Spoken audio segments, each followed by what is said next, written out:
Hello,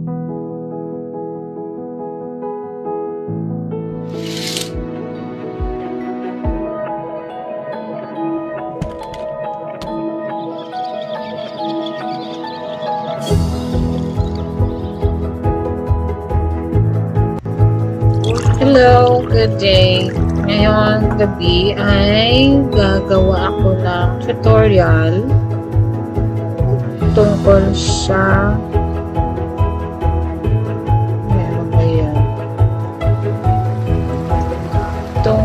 sa pag-edit. Kasi mag-edit ako ngayon ng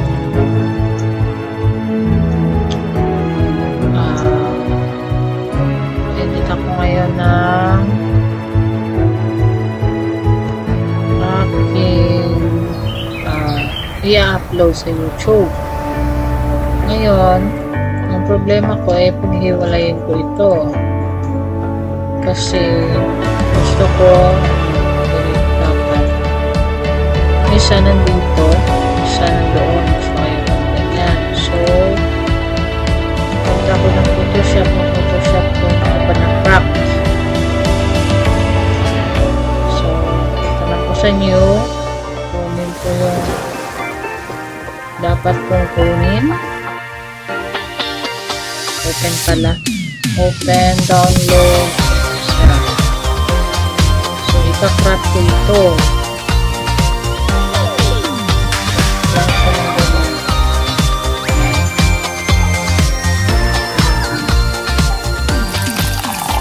Then, save ko lang siya. Save as JPEG, gusto ko. Anong JPEG? So, lalagyan ko ng link.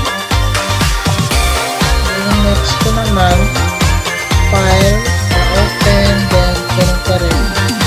Then capture kong isa. Ayan. Diba? After kong mag-crop, save lang. PNG, Steve.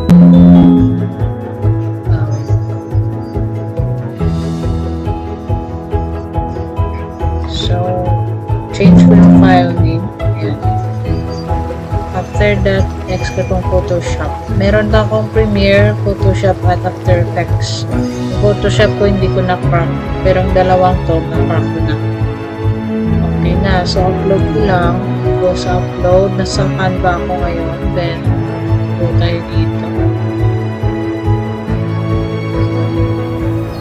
Check natin. Then, place ko lang dyan yung gusto ko. Ipi-place. Then, upload ulit. Then, ayan siya.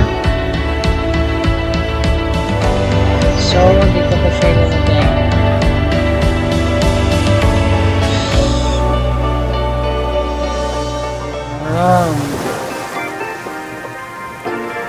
Diba? Pack the knife.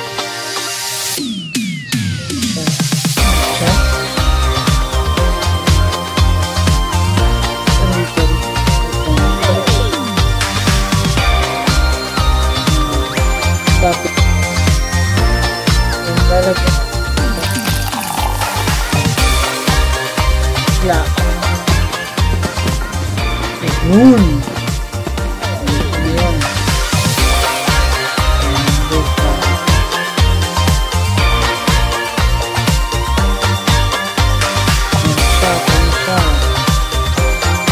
Download ko lang siya. Then, pupunta siya doon sa downloads.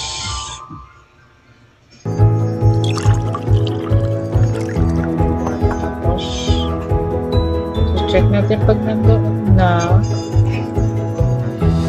Dito natin kung na-save na. Dito pala siya kanina. Ayan. Ito na siya. Ayun. Diba? Pack the nerve. Ayun, oh. Boom. Panis. Wait lang. Meron ako ko na save na dapat hindi pala na save.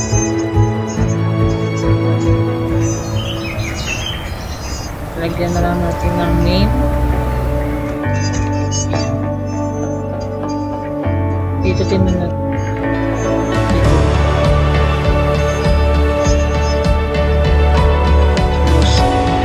Ulit, isi-save ko. Delete ko muna ako.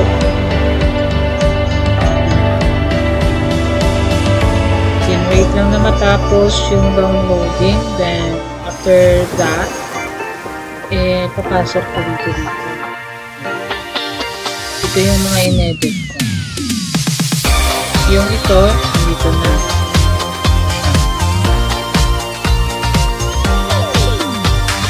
Mas madaling mag-edit ng GIF sa Canva kasi may ready to make na. So, ito na yung ginawa ko. Yung welcome to my channel.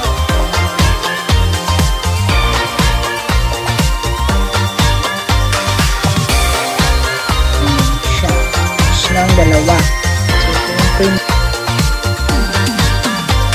Subscribe. So, dito lagay welcome. So, ito siya. Ayan, diba? So, go ako sa speed ko. Gusto ko yung mahaba.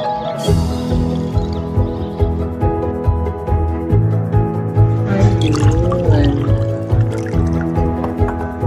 Yan lang. Siya. Mahirap. Tagal. So, yun na. Pagkatapos, yan. Pagkot dyan.